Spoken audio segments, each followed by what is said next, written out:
नमस्कार, धर्म में आपके साथ मैं हूं शैली सैनी। क्या आप जानते हैं भोले को न भाई शंखनाद। यूं तो किसी भी देवी देवता की पूजा बिना शंखनाद के अधूरी मानी जाती है, लेकिन भगवान शिव की पूजा में ना तो शंख बजाया जाता है और ना ही शंख से जल चढ़ाया जाता है। ऐसा क्यों है और क्या है इसके पीछे की कहानी, ये हम आपको बताएंगे। लेकिन उससे पहले हम आपको बता दें, आज हमारे साथ स्टूडियो में मौजूद हैं सत्येंद्र नाथ जी। बहुत बहुत स्वागत है आपका। बहुत बहुत धन्यवाद सत्येंद्र जी। इससे पहले कि हम आगे बढ़ें, हम ये जानना चाहते हैं कि जैसे कि माना जाता है कि शंख 14 रत्नों में से एक है, समुद्र के मंथन में से इसको निकाला जाता है। आखिर इसका महत्व क्या है? शंख पूजा का सबसे महत्वपूर्ण जिसको उपकरण कहा जाता है वो माना जाता है, क्योंकि शंख अपने आप में दिव्य और पवित्र तत्व माना गया है। और प्रत्येक साधना में कोई भी इष्ट या देवी देवता हो, आप देखेंगे कि पूजा के थाल, घंटी, पंचोपचार पूजा करने के लिए शंख का हमेशा प्रयोग किया जाता है और उसके अंदर पंचामृत भर करके उस जल को छिड़का जाता है। तो समुद्र मंथन के द्वारा ये पैदा हुआ माना जाता है। और क्योंकि भगवान विष्णु ने इसे स्वयं अपने हाथों में धारण किया है, इसलिए शंख को वरदायक और बहुत ही शक्ति संपन्न माना गया है। और शंख में त्रिदेवों सहित त्रिशक्तियों का भी निवास माना गया है, शास्त्र ये बताता है। इस कारण लगभग समस्त देवी देवताओं की साधना पूजा पाठ में शंख का इस्तेमाल होता है। और शंख की जो ध्वनि है वो संपूर्ण वातावरण को पवित्र, निर्मल और चैतन्य बनाती है। इस कारण ये आध्यात्मिक शंखनाद बहुत ही महत्वपूर्ण है। और शंख कई तरह के होते हैं, जिनमें से 3 अत्यंत प्रमुख हैं, जिनको कहा जाता है दक्षिणावर्ती शंख, वामवर्ती शंख और मध्यवर्ती शंख। और इसके अतिरिक्त भी शंख के और भी प्रकार हैं, जिनमें से प्रमुख है कांटेदार शंख, जिनको सूर्य शंख कहा जाता है, जिस पर कांटे कांटे कांटे से बने हुए होते हैं। और शंख की आकृति का भी एक गहरा रहस्य है, जैसे कि बहुत छोटे साइज के बहुत छोटे छोटे शंख अगर हों तो उन्हें इच्छा पूर्ति करने वाले माना गया है। और मध्यम वृत्ति के शंख वो सिद्धियों के लिए माने गए हैं। और बड़े शंख आध्यात्मिक उन्नति और पूजा पाठ के लिए अक्सर प्रयोग में लाए जाते हैं। तो कुछ शंखों पर स्वभावतः या प्राकृतिक तौर पर कुछ विशिष्ट आकृतियां बनी होती हैं, जिससे भी शंख का महत्व कई गुना बढ़ जाता है। कुछ देवताओं की पूजा में शंख वर्जित भी होता है। आज हम इस बात को आगे जरूर करेंगे। बिल्कुल। और निश्चित तौर पर आप दर्शक ये जानने के लिए उत्सुक होंगे सत्येंद्र नाथ जी कि आखिर क्या वजह है कि शिव की पूजा में हम शंख का इस्तेमाल नहीं कर सकते। आप जानना चाहते हैं? देखिए ये खास रिपोर्ट।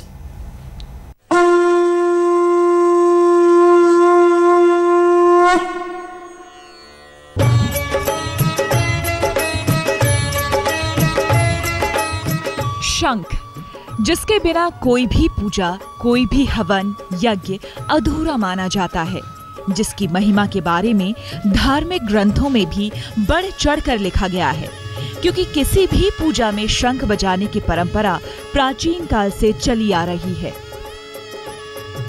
शंख को निधि का प्रतीक माना जाता है। मान्यता है कि इस मंगल चिन्ह को घर में पूजा स्थल पर रखने से अनिष्ट का नाश होता है और सौभाग्य में वृद्धि होती है।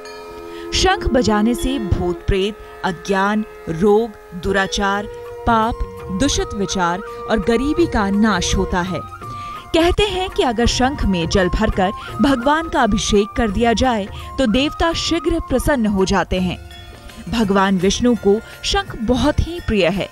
शंख से जल अर्पित करने पर वो अति प्रसन्न हो जाते हैं। लेकिन देवों के देव महादेव की पूजा में शंख का प्रयोग वर्जित है।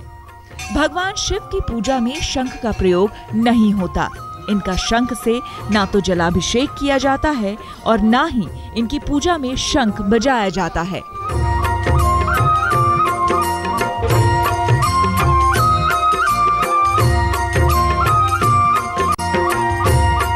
इसके पीछे एक पौराणिक कथा है, जिसके अनुसार एक बार राधा गोकुल से कहीं बाहर गई थीं। उस समय श्री कृष्ण अपनी विरजा नाम की सखी के साथ विहार कर रहे थे।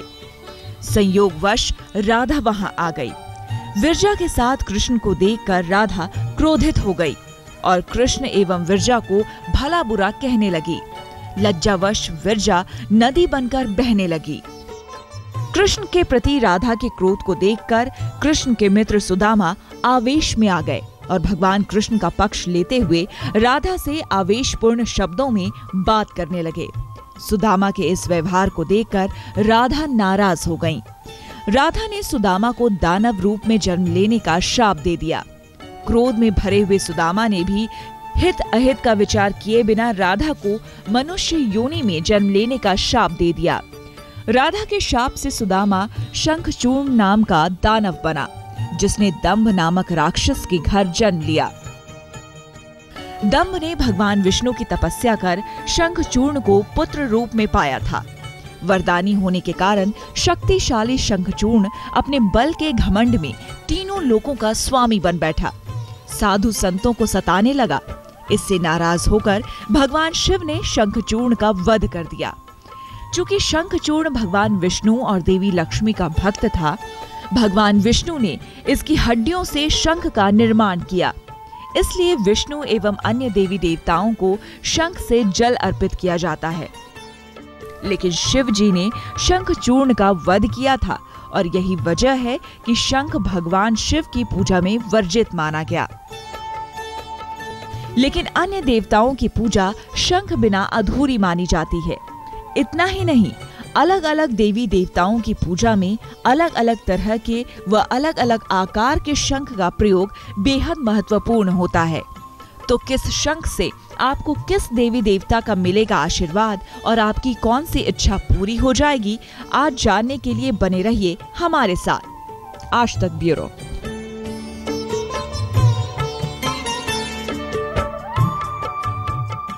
सत्येंद्र नाथ जी, अब हम आपसे ये जानना चाहेंगे कि आखिर वो क्या वजह है कि शिव की पूजा आराधना में शंख निषेध है।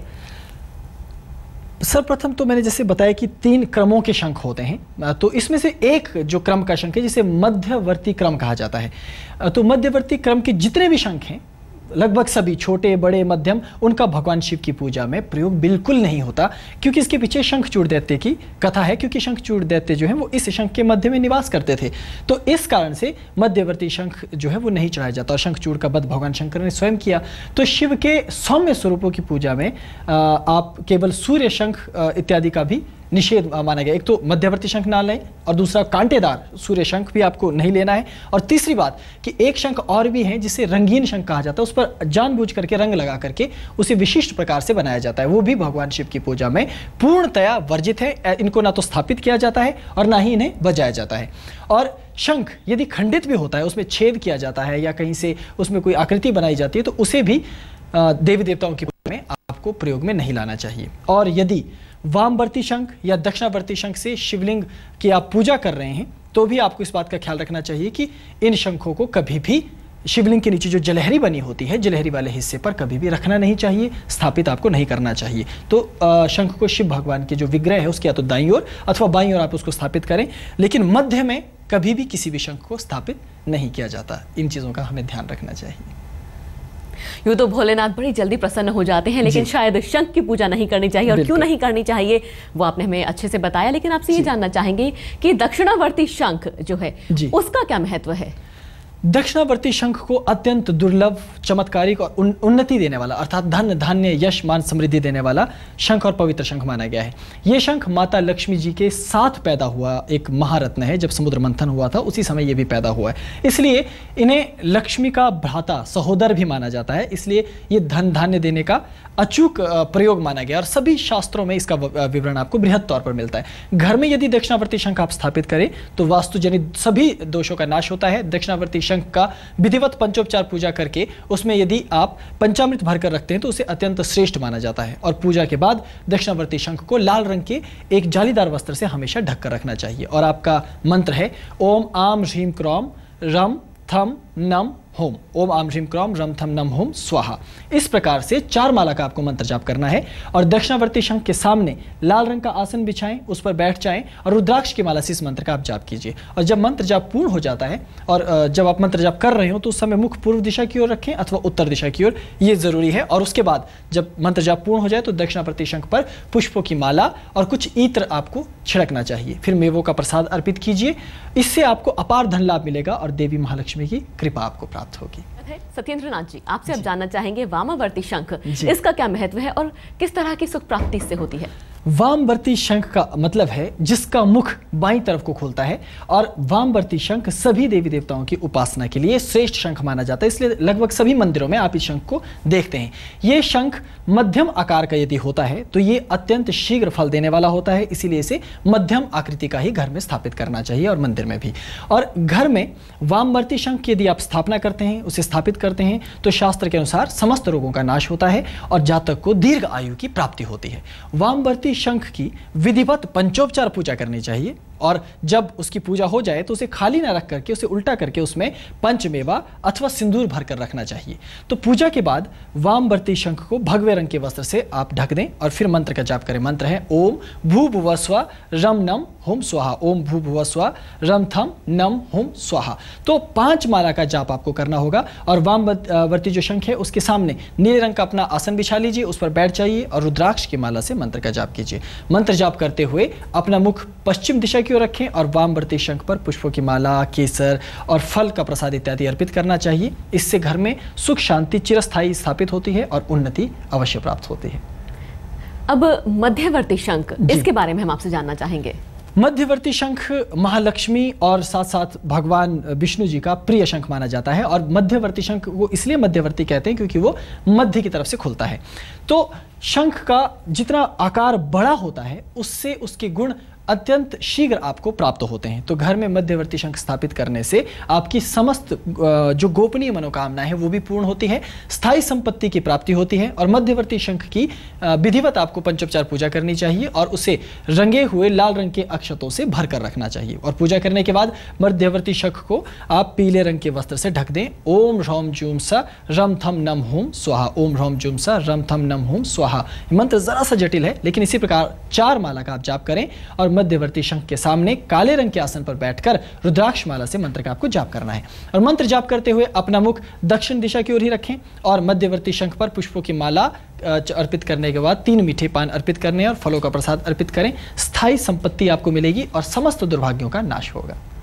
अब आपसे हम जानना चाहते हैं ये सूर्य शंख तंत्र बाधा नाश क्या है? ये जो सूर्य शंख है वो समस्त तंत्र, जादू टोना, बुरी नजर इत्यादि को काटने वाला है। तो सूर्य शंख काल भैरव और देवी कालिका की उपासना में विशेष तौर पर सर्वश्रेष्ठ शंख माने जाते हैं। ये शंख बड़े आकार का होने पर अपने गुण बहुत जल्दी प्रदान करता है। तो घर में सूर्य शंख स्थापित करने से बुरी नजर नहीं लगती, भूत प्रेत बाधा का नाश होता है और सूर्य शंख की स्थापना की विधि भी वही है कि आप पंचोपचार पूजा सर्वप्रथम उसकी करें, फिर उसके भीतर काली मिर्च आपको भरकर रखनी चाहिए। पूजा के बाद सूर्य शंख को काले रंग के ही वस्त्र से आप ढक दीजिए और ओम क्लीम क्रौम क्रीम रम थम नम हुम स्वाहा इस प्रकार से आपको मंत्र का जाप करना है। आप सूर्य शंख के सामने जहां आपने उसे स्थापित किया अपना आसन बिछा लीजिए, लेकिन काले रंग का होगा आसन अभी आपका, और रुद्राक्ष की माला से आप मंत्र का जाप करेंगे। मंत्र जाप करते हुए अपना मुख दक्षिणाभिमुख रखें और सूर्य शंख पर पुष्पों की माला और 1 नारियल अर्पित करने के साथ ही मिष्ठान का प्रसाद अर्पित करें। तो हर तरह के भय को भैरव नष्ट करते हैं और ये शंख आपको लाभ देता है।